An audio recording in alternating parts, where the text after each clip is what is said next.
KSQD Santa Cruz, KSQT Prundle. You're listening to From the Streets with your host, Omar Dieguez and Adela Naranjo.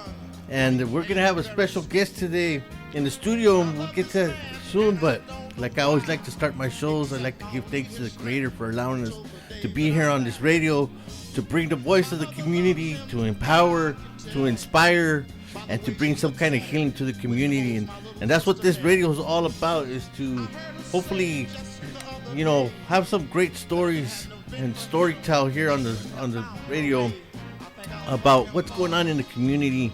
And like I said, I like to give thanks to the Creator for allowing us to be here another day. So here we are, another show from the streets. And Adela, how are you doing? Yeah, I'm doing great. Yeah. Thank you, Omar. I'm looking at our guest, who's an amazing educator, like dancing, of course, right? Getting this energy started to have a good time and just have a conversation about what he's doing. But before we get started, let me go ahead and read his bio. His name is Bobby Marchessault, who is an educator in music and theater arts for Watsonville Charter School of the Arts. He has been in the union for 4 years and is an incoming VP for the PVUSD Committee on Political Education, also known as COPE. He has also been a minister in Santa Cruz County for the past 2 decades and is active in the Central Coast theater community, performing and directing. He lives in Watsonville with his wife, who is also an educator, and has 3 children, ages 12 through 18. And we just learned that he loves to dance. Bobby, how are you? I'm doing good. Yeah? Thanks for having me on today, yes, man. Appreciate coming to hang out with y'all. Yeah, thank you for being here. How was your Father's Day? It was good. Yeah? It was pretty relaxed, pretty chill. I mean, I spent it like a lot of fathers probably did, going to a musical. Right? That's normal, right? Right. Then came home and, had some tri-tip and some bacon wrapped chicken. So that was good. And spent time with the family. Spent some time with the family last night. We have some friends in town visiting from Oregon, so hung out with them and their kids. And yeah. Well, that's a awesome. Good weekend. That's awesome. I'm happy to hear that your Father's Day was great. Let's jump right into it. Bobby, she just read your bio, and you do so many things in the community. You have many roles in the community. What inspired you to become a teacher? Yeah, no, I have a hard time saying no is one thing, but because I do a lot of things, it's a little of the ADHD, right, all over the place. It's on one hand, I say I found a lot of things in my life, like you just keep showing up, and next thing you know, you're doing the jobs. I'll back up and say I kind of learned that I enjoyed teaching back 15 years ago after high school. So actually it was like 20 some years ago, longer than that. Wow, I'm old. Late 90s, early 2000s, I was in a performing group where we got to tour around the country, and we would go into schools and we'd teach a workshop for 3 days. And it was a program to keep music in the public education system. Spent 4 years touring with them, going to over 100 cities across America and Australia, New Zealand, working with students, and kind of learned in that setting that I just loved, that act of teaching and imparting. So that was back then. And so over the years, I've worked in some after school settings. I've done a lot of different teaching. But for me, I did teach 10, 15 years ago in another school in Watsonville for a year or two, doing some music as well. But then was in other spheres, doing other things, doing ministry, stuff like that. But really for me, it came after COVID. I've been involved in my kids' schools. I helped run the home and school club at one of their schools for a while. Was always advocating for arts. We ended up with our kids at Watsonville Charter School of the Arts, and my wife has also been in education much longer than me. This is always what she wanted to do. So she spent the last couple decades doing education, also in different settings as our kids were growing up. But then as they got older, went into the classroom. And as we came back from COVID, our school, it was really it was hard to find teachers for some of the roles. And one of them was a music teacher. Yeah. And I offered to jump in and, hey, let me help out. Like I'd already been volunteering in the classroom, teaching some improv and stuff like that. And next thing I know the principal's like, well, hey, why don't you fill in temporarily? I'm like, what's temporarily mean? What are you thinking? 2 months, 3 months to find a teacher? She's like, I was thinking a year. I was like, that's not temporary, you know? So I said, all right, I ended up doing it part-time. And then next thing you know, here we are 5 years later, and I've went back to school to get my credential, went all in. And so that's kind of how I got really into the world of teaching for me. And when you say music teacher, do you teach them how to sing, how to play an instrument? What kind of music? All of the above. All of the above. Especially the younger grades. So I teach kindergarten to 8th grade. Okay. Especially the younger grades, it's a lot of singing. It's where we start, like kind of the fundamentals, learning music in that way.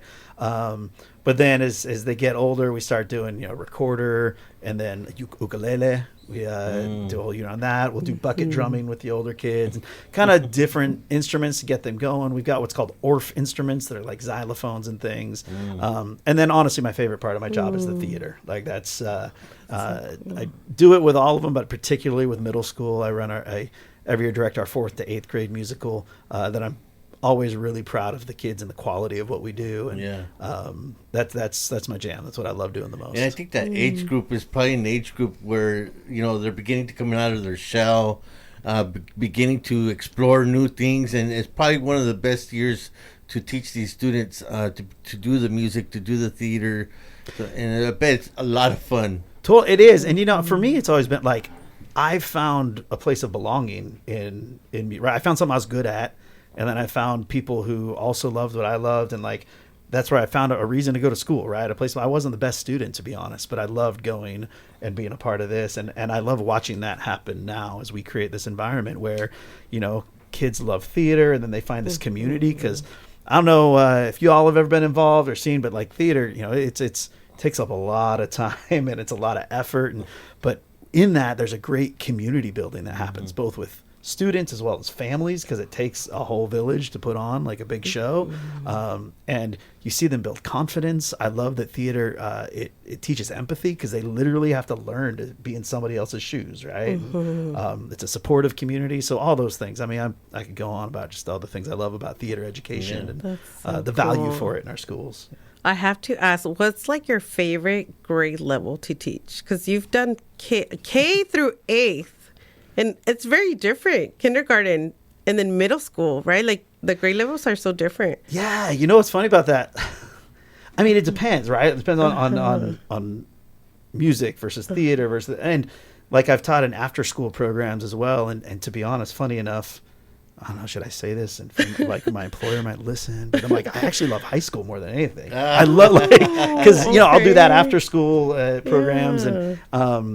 I just, I do love older kids just because, the critical thinking and kind of the skill level that you can push them on. But I love my middle schoolers when it comes to theater. I do have this, kind of luxury that not all, but most of the middle schoolers I work with are often choosing to do theater. So that helps, but they're all kids that I love, right? Like at the elementary age, like that has huge benefits too. If you're talking just elementary, I feel like 4th grade's kind of a sweet spot where they're like, they're still kind of sweet, they're growing up, but like around 5th grade, they start to become not quite as sweet, But all of them are, it's a joy watching them learn and discover new things, and it's not without its challenges, as I'm sure we'll get into, But definitely. Oh, good. Bobby, I want to know, what kind of impact does art have on young people? I mean, you're a theater teacher, a music teacher, but what kind of impact? How important is these programs, art programs, theater programs, for these young people? I mean, I can't say highly enough how important they are, just how vital they are. I one struggle I've always had with I think the education system is, as far as I'm concerned, music, theater, visual arts, drama, it's those are core subjects, right? Those are not add-ons to math and science and reading. It's like, to me, it's part of being fully human, right? And what I love about music is I love when I'm teaching them something about notes and how we read notes, and they're like, wait a minute, this is math. I'm like, yeah, like we use math in music, right?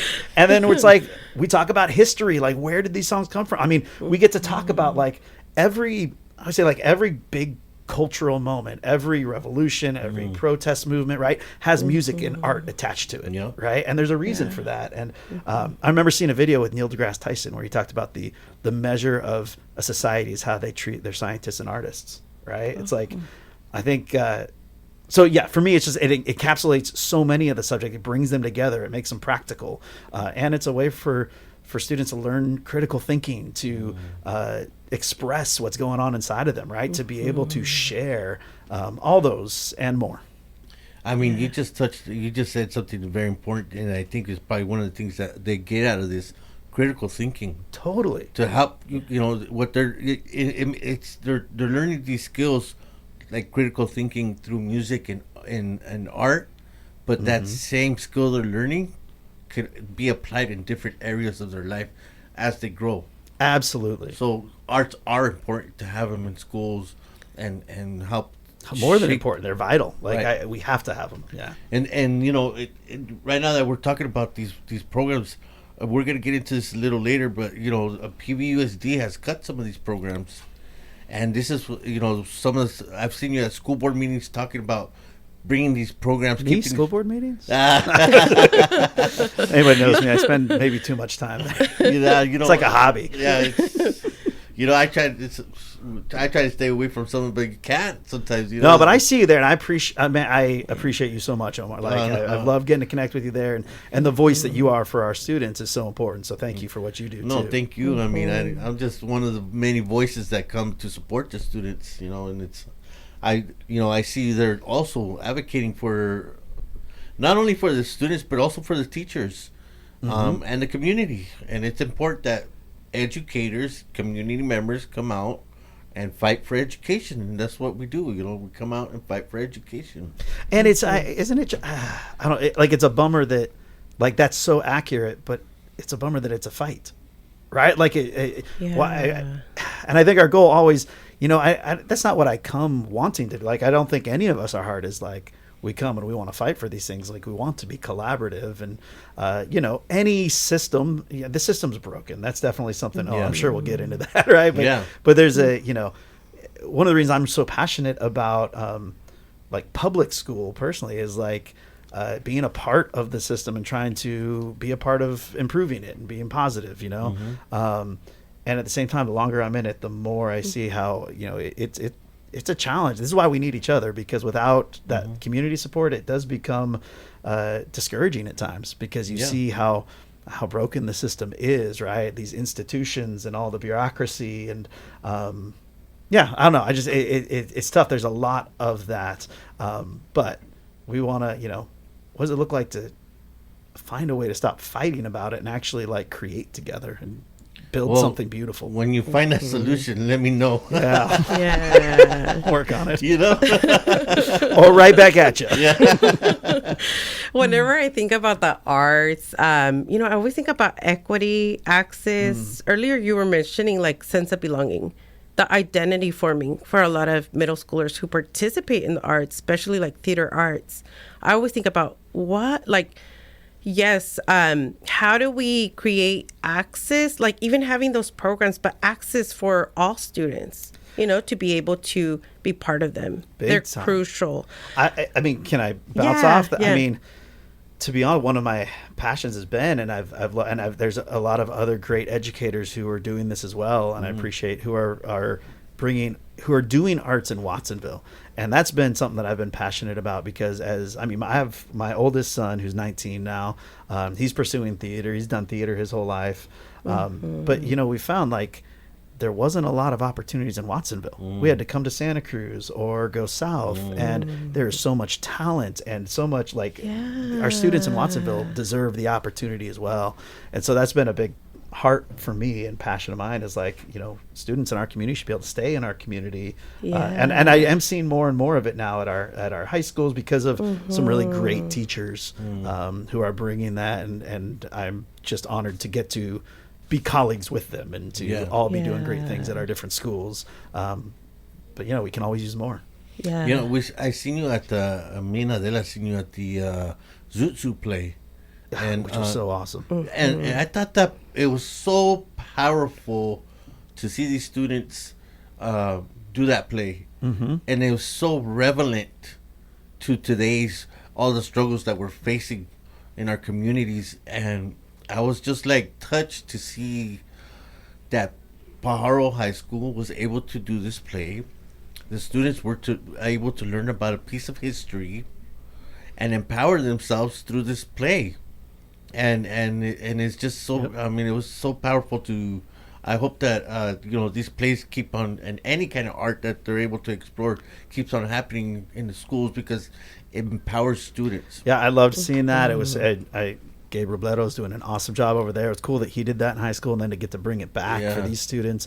And on a biased note, a little, I was excited because 3 or 4 of the leads were kids who came out of our program. So I was like super stoked to see them shine in high school and to now be combining with other students from other schools and all these students from around our district coming together, to create this powerful piece of art. Like it was a great story, and it was cool I know the night I was there, it was packed out, it was sold out. And so to see the community come out and support it was awesome. We need more of that. I'm going to shift the conversation.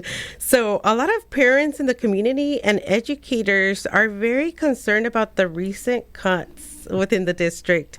What is your understanding of the recent cuts, particularly to mental health clinicians, counselors, and student support services? Yeah. Yeah, let's go there, huh? No, I hear you, and that's definitely something that I'm concerned about. I'm not only a teacher, but I am a parent in our district. I've got a kid at our school. I've got another one at Watsonville High. I've got one who graduated from Watsonville High who spent the last year at Cabrillo, which I understand you work at, right? Yeah. I love that.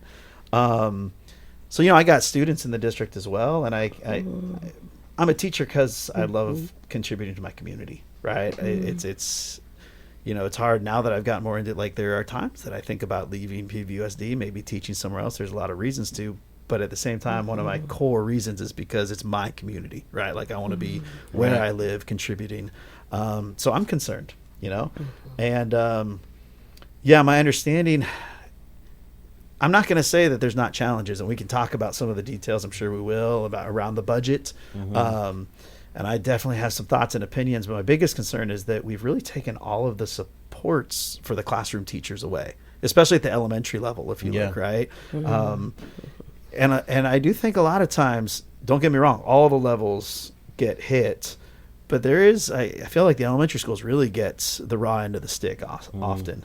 And, being a classroom teacher, I mean, I've said, I'll just say it, like as a specials teacher, I love what I do. And I don't know that I could be a classroom teacher with the same class. That's just not how I'm built. But also, it's challenging. There's a lot of challenges. Our teachers are asked to do so much in the classroom, and to do that, and then take away, our ACs who are there to support them, and then to take away mental health, who, again, get on another one of my soapboxes, but maybe if we spent more money on mental health in elementary school, we could spend way less money on SROs in high school, right? Let's catch them young. And like I see so many kids that are in need and can't get the help they need because we don't have the capacity. So you take away those, you take away behavior techs, take all those, and you're just making teachers' jobs harder. So yeah, I got concerns. And I mean, I heard you, talk about, mental health, and then I heard you talk investing in the youth from when they're young in elementary schools. We have to plant those seeds. Do you think the district's is unaware of the problem that could happen from these cuts? Like, do you think it's gonna get worse in the district without these crucial programs and positions for students, or do you think? What's your thoughts on that? Oh man, that's a loaded question. Yeah. There's a lot in that. Yeah. Unaware, I don't know about that. Are things going to get worse? I mean, it's hard to have. I mean, right now that's the direction we're going. Yeah. I feel like, and I want to. On one hand, I want to be fair and recognize that it's not only our district. Right. There are districts that are handling it better. I will say that we can learn from. But there's challenges I know across the state, across the country. As I mentioned, on one hand, I'll admit that I'm somewhat new, being 5 years into teaching at this level, right? But I've had a front row seat for the past 20 years, right? Being with a wife who's an educator and also being involved in my kids' schools. I'm concerned about the direction we're going. Unaware, I struggle with that. It's hard to say they're unaware because, you're at the board meetings, like we're talking about it. Right. We're bringing it to an awareness, but there's definitely there's a disconnection for sure on what the answers are. And, I'm working on how do we bridge that, right? How do we bridge that gap? There's a lot to bridge right there and to worry about. Yeah, you said it already. I believe that the system is broken, and how do we find solutions? And I think that what needs to happen is the community needs to step up a little bit more and not depend on the educational system to take care of us. We have to step up as community and take care of our own. And I know we'll get there because I kind of peeked at some of the question, where some of the direction we're going, but I know we're going wherever. Yeah. But I think that is a great point, that as people who are listening, like we need all the people we can to get involved and be a part of the solution as a community. Yeah. Do we have a phone call?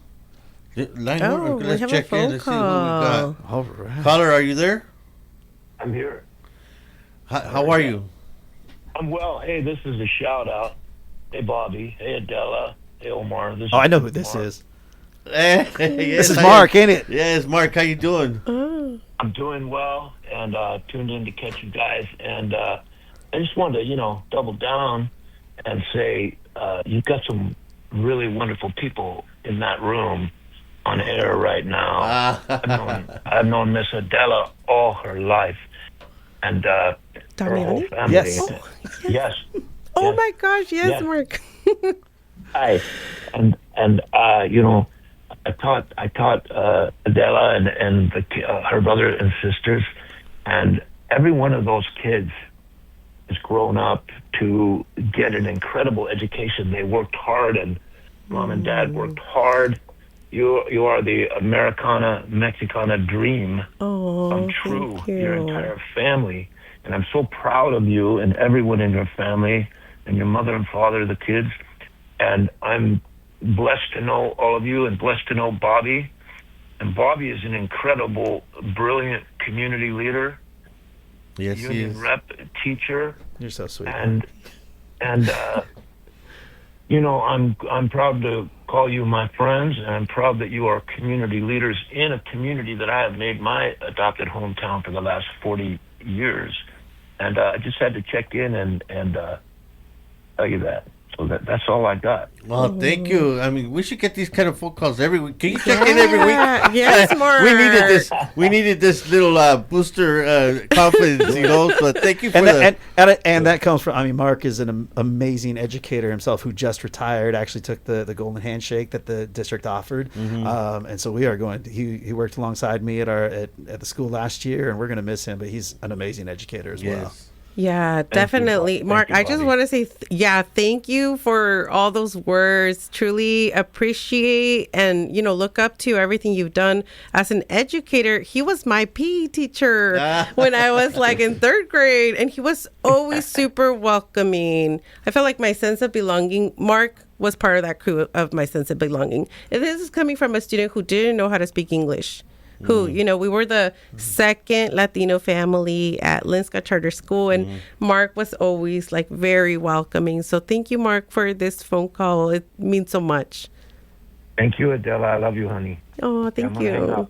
Okay, Mark, you take care. Thank you for the phone call. Bye. We're going to take a quick break. You're listening to KSQD Santa Cruz, KSQT Prundale, and we'll be right back. You're listening to From the Streets with your host Omar Dieguez and Adela, and we'll be right back. You're listening to KSQD Santa Cruz, KSQT Prundale. You're on K-Squid From the Streets with your host Omar and Adela Naranjo, and in the studio we have Bobby. We're having a great conversation about all the beautiful work that Bobby does as a teacher, as a minister, as a What other roles? We're all humans, right? Yeah. Hey, I want to ask you, being a minister, how How does that play in with when you're being a teacher? Do those two roles as a teacher and a minister, do those two roles blend in when you're doing work with the students? I think they blend in that it's about caring for the community, right? Mm. It's about caring for people and human beings. And I think it took me a long time to realize that for me, I mean, in the tradition I come from, like we use pastor, is typically the word, right? But that pastor, especially as I've delved more into, I've kind of moved towards education. I still lead a small kind of organic group that meets out of my home in Watsonville, and we try to be involved in the community and stuff like that. So much of my time goes to teaching now, and sometimes I think there's been even a little bit of identity crisis at times, right? Like, this is who I always was, but am I anymore? Now I'm a teacher. And it took me some time to realize that pastor is not, and maybe never really has been my job as much as my vocation, right? It's who I am. So I do have a tendency to get into these deep conversations with colleagues and friends and to be able to hold space for people. And I'm not saying I'm the best at it, but I try to do that when I can. And build relationships where people are able to do that for me as well.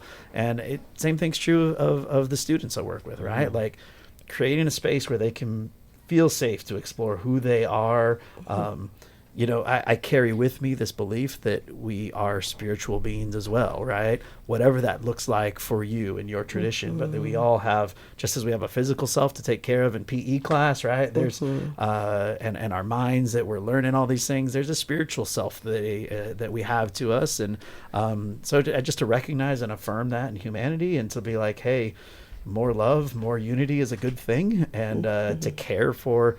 Yeah, I'm not one of those. I'm not going to lie. Sometimes when I like this morning, I went to Staff Alive to pick up some bacon. I wanted some bacon this morning. I went in my pajama pants, and I noticed as I was leaving that there had been a student right in front of me. So I was like, oh, great, in my pajamas. I know that I always love that. But at the end of the day, I'm not one of these, I know that there's some teachers understandably don't love living in the communities they teach in, right? Don't want to run. But for me, like, that's why I do it, right? Like, I love knowing the families. I go to Target. Sometimes I can't walk around without seeing 3 or 4 families I know. But I love that. And I think that's somewhat the pastor in me, who loves my community and who loves the families and the students. And so I'm proud to be a part of that. And that it's not just a job I go to. So I think that, gives some additional meaning to what I get to do every day. Yeah. And it's amazing when students could see you outside of the classroom, because they could say like, oh, that's my teacher. I happen to also run into those instances where I see my students at the shopping center in Watsonville, and it's great. Like, it's different. Like, we have different conversations than we would have in the classroom. And that's what makes that connection with the teacher even stronger. And I'll tie back to our other conversation which came from. One of my better long conversations with a board member actually came at the grocery store over some vegetables. Right? Ran into each other, and we got into a deep conversation about stuff going on. And, again, that's part of living in the community that you're working in, right? And I'll throw in one other. I always want to be careful about. I don't believe, and laws literally back me up in this, that school is the place to proselytize or share faith specifically. So I always want to be careful about that and honoring everybody in the space and where they come from. One of my favorite things as a minister has been even just doing interfaith ministry in Santa Cruz. Great friends with clergy from other traditions, and I love that. This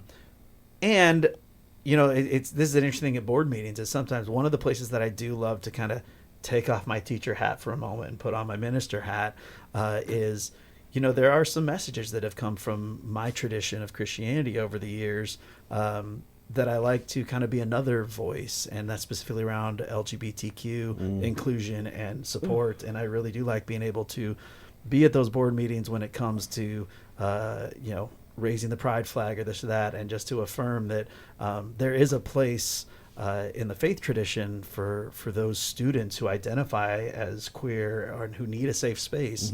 I do like to represent in our community in that way, because that safe space is so important for that community, for our community. Good.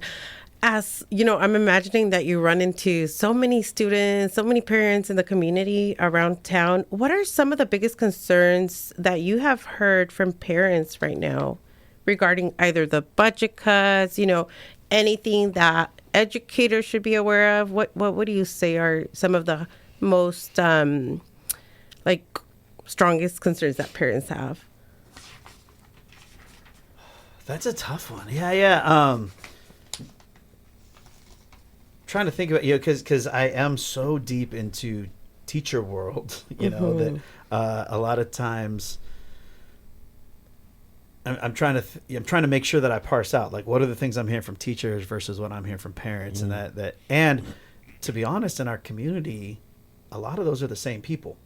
Like, I know so many teachers who have kids in our schools, right? So it's almost hard to separate those. Yeah. Because of the circles I'm in, I do hear concerns about the stuff we're talking about the budget. Again, because of the circles I'm in, I do hear concerns about the arts, right, and advocacy around that as well. That's what comes to mind right now. I'll keep thinking on that one. If anything jumps to mind, I'll no worries. dive in with it. I think one of the things that stood out to me right now that you were talking about, was that you talked about you ran into a school board member, right? At a meeting, at a grocery store over vegetables. You had this great conversation, and like, I feel sometimes like some people in the leadership forget they're part of this community when they're making these bad decisions, and it's like sometimes we have to, like, just hearing, like, you ran into this person at the grocery store, and it's like, hey, those decisions that are affecting people in this community, and how do we remind them that you're part of this community too?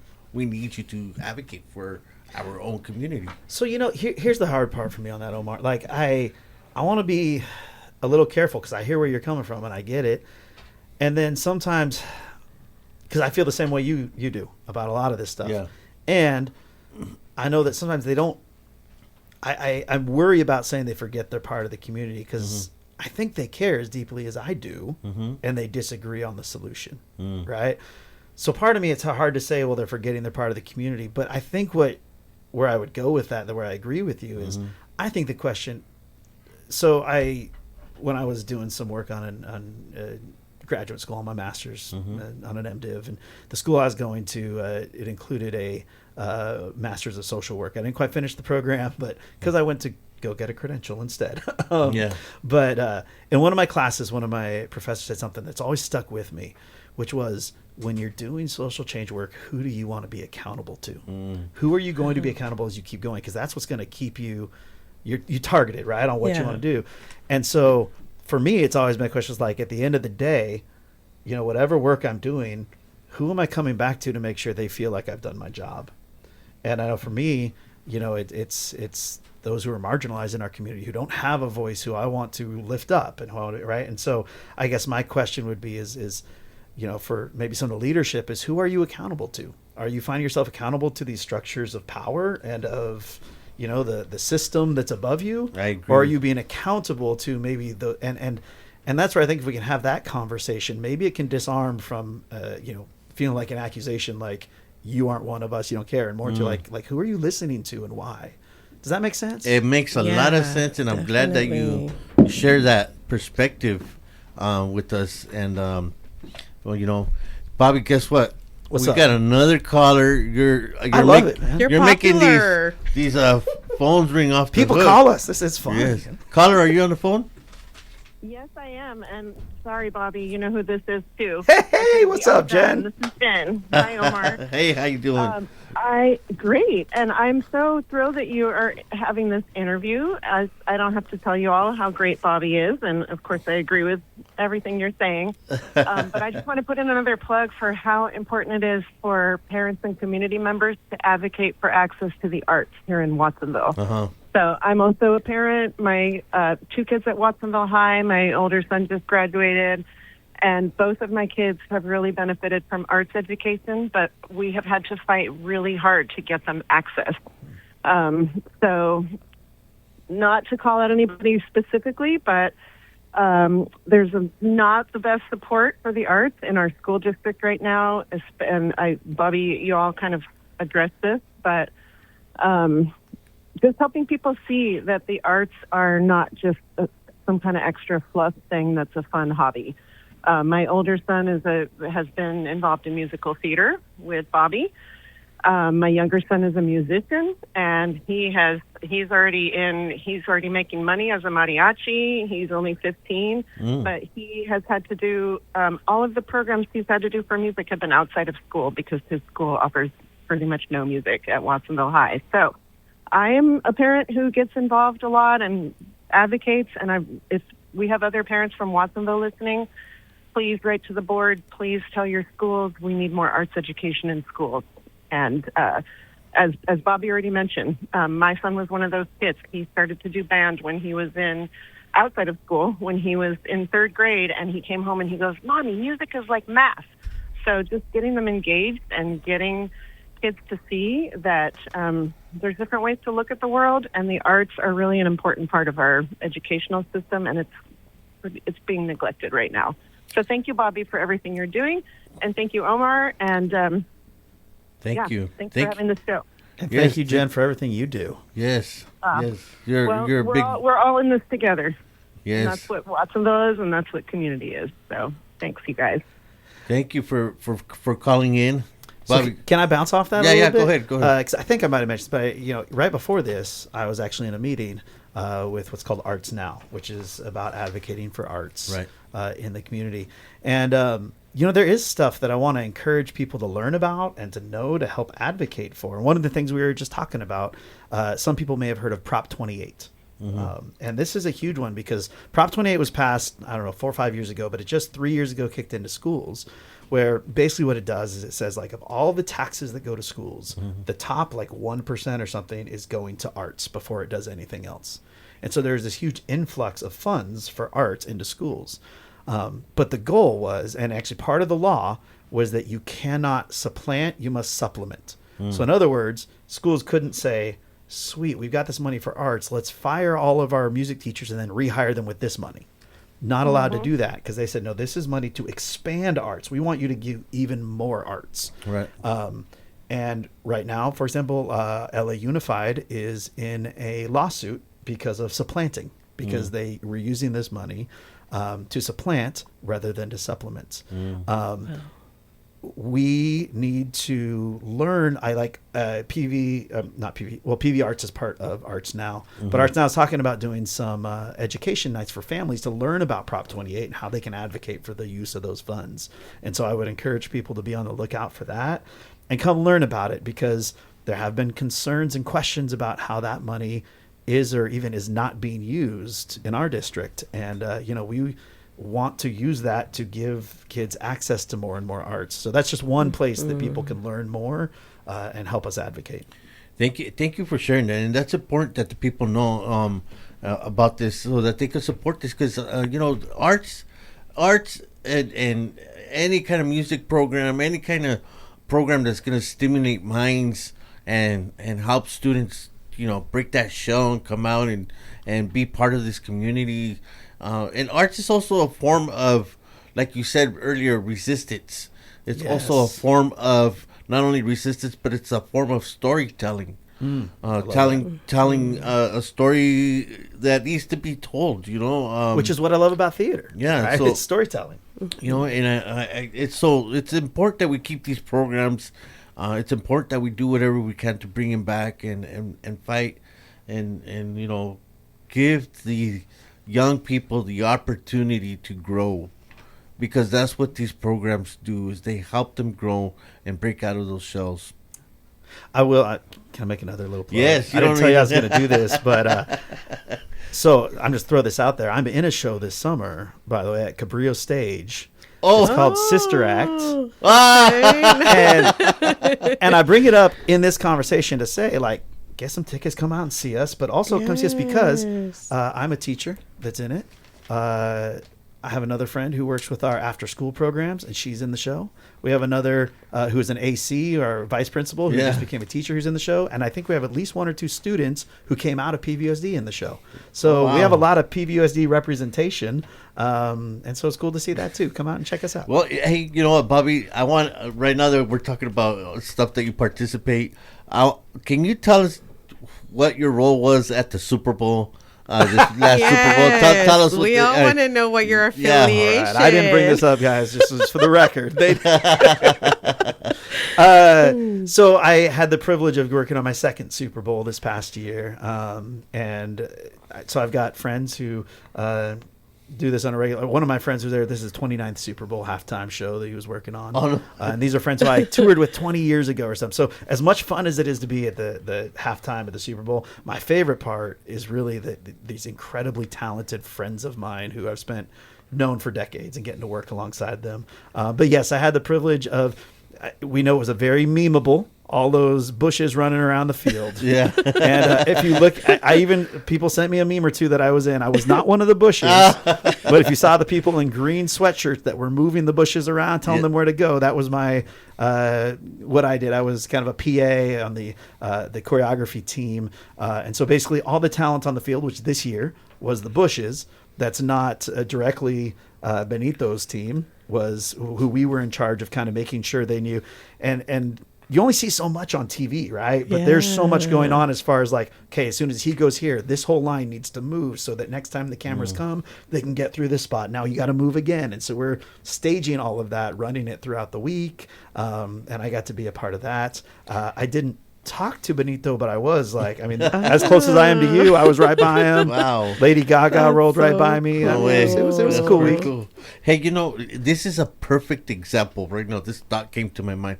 This is a perfect example of storytelling, of resistance. That's that halftime Super Bowl show. What a message, Bad Bunny brought to the stage. And the resistance that he showed from that halftime show. I know me and Adela were watching it, and it was just like a great show, a great message. And this is why arts are important in schools. Yeah, this is a great example. I'll tell you, I'm not going to lie. It was a challenging week figuring out those costumes and stuff going on. Woo, there was a lot of problem solving going on the whole week. But at the end of the day, we got it all figured out. And I was really proud to be a part of this one because I know what it meant to the community I live in. Right. Yeah. And the representation was so important. And so I was really proud of that. And I hopefully you guys know also that one of the violin players is one of the teachers for El Sistema here in Watsonville. Oh, really? Yep. If you watch it, she teaches violin right here in Watsonville. Wow. So That's there was so cool. more than there was a lot of Watsonville was being represented there. Yeah, I got one of the bushes actually was a guy who works with Watsonville Film Project, and he gives me his card. It's like, if you got anything else you know about it. That is amazing. So we had some representation there, which was awesome. Cool. And you know what? You got to be part of history. Yes. Yeah. Wow.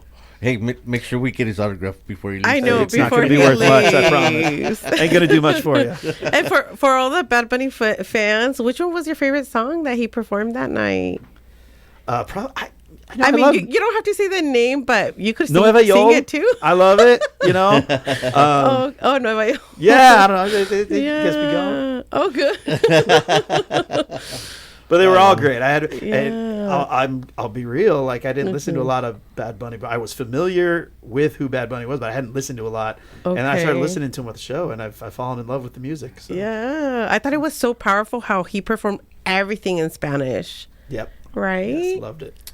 Well, we're going to take a quick break. We're having such an interesting conversation with Bobby here. You're listening to From the Streets with your host, Omar and Adela, and we'll be right back. Got a simple man in the studio, Bobby. And, this conversation is a great conversation.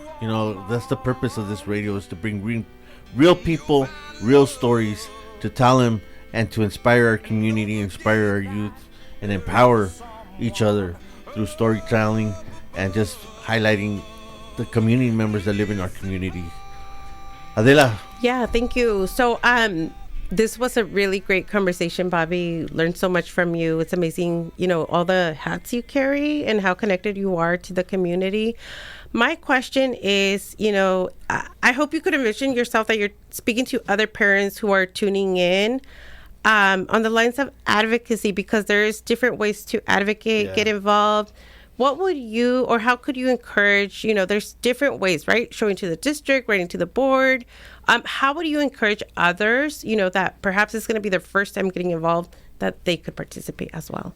Yeah, no, that's a great question. We just had a real short conversation about it too. We were like, oh yeah, what is that? And, it's hard because, one place we talked about earlier is school board meetings, right? I go to those, but that can be really intimidating for a lot of people, right? Like, I've been a public speaker, most of my life in some form or fashion. I've been on stage, I've given sermons, all that, right? But let me tell you, I get in front of city council or school board, like, I'm getting better at it, but my heart starts racing more than it does in any other setting. Like, so I recognize that it can be scary.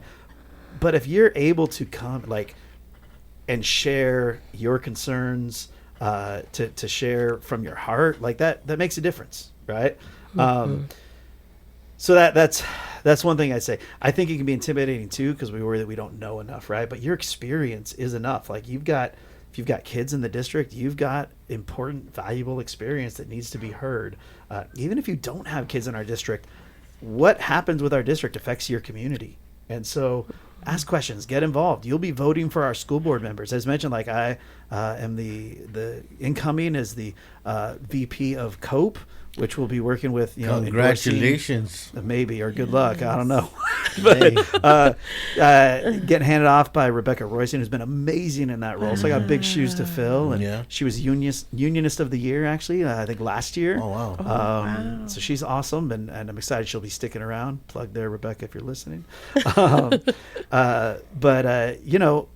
who's representing you matters. And so get involved, find out what they stand for, and get engaged that way. That's a few ways. You guys y'all are involved. You got any other? Well, I always say, we have to continue to plant seeds in our youth, because they're the next generation that's going to come up.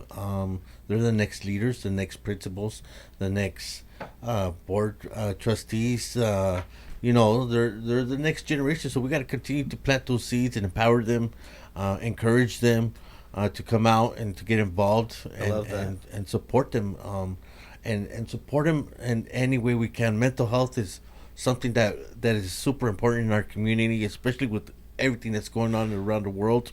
Well, and Omar, I feel like we could have a whole conversation, probably do a whole nother episode just talking about SROs and that kind of thing, because it's a very divisive issue. There's a lot of people with a lot of different opinions. But for myself, so I was on a committee in Watsonville for equity and policing, and then I was on the SRO committee when that got started as a pilot, and I'm on the Chiefs Advisory Committee now. And so I have a lot of I've been in juvenile hall, like teaching improv. I've been in our jail doing some religious services, and we gotta.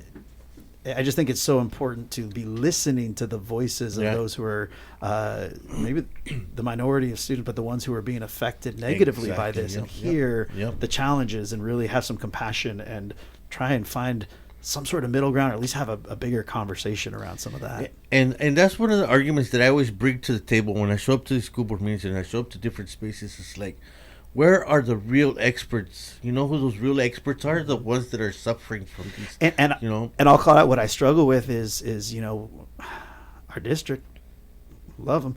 They'll put out a survey, but often they're not well written. They're not well given, and then we tend to cherry pick, I think, a little bit of who we want to listen to. And who's not represented in those, and why, is a question that I think needs to be asked more up front. And I know that's there are certain people that's not going to change their opinion, but we've got to uplift those voices. Yeah. Yes. We got how many?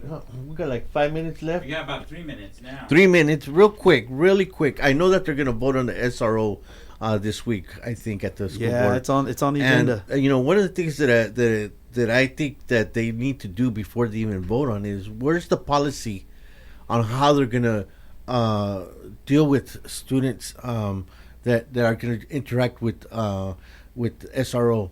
I know that I've been in some situations where these students are being questioned by SROs without their parents present. They're minors. So where are those policies that protect them? I think, and that's a question I think we've been asking for a few years, and we need a better answer. So how are we going to take a vote if we don't even have those policies? The other two concerns I have there is the cost. We're laying off teachers, Yeah. but we're continuing to subsidize the police budget. Even if you feel like it needs to be there, it should be a public service that our tax dollars pay for rather than our school district. Yeah. There's something else I was going to add to that, but I'll remember as soon as we go off the air, man. Yeah. Well, Bobby, it was... I'm going to say it. Mental health clinicians. Oh, yes. Where they put them back on saying we are going to pair them with... And at least if they're going to be there, that was a better pairing. And it concerned me that this new survey asked, how would you support this even if there was no mental health clinician? Which signals to me they're looking at getting rid of the mental health clinicians with them as well. And that really concerns me. Well, Bobby, it was a pleasure to have you here in the studio with us, with Adela and myself, and I'm sure we'll invite you back. Maybe we'll bring some of your friends the next time, and we'll have a 2-hour show. And because I know there's a lot we could talk about, but thank you for being here. We appreciate you taking time out of your day. Is there anything you want to add, Adela? Yeah, thank you so much for your time, Bobby. Like, it's amazing everything you do, all the hats you wear, and just powerful to remind the parents that they matter and their voice is very important in all of these decisions that are being made across the county. No, I appreciate the kind words, and I just remind too. I mean, really, I just show up, right? And we can all do that. We can all show up, and so thank you guys for. I know you all are showing up and doing stuff, and I encourage anybody listening, show up, learn what's going on, get involved. You matter. Thank you, Bobby. And that was another episode of From the Streets with your host Omar and Adela, and we'll catch you next week.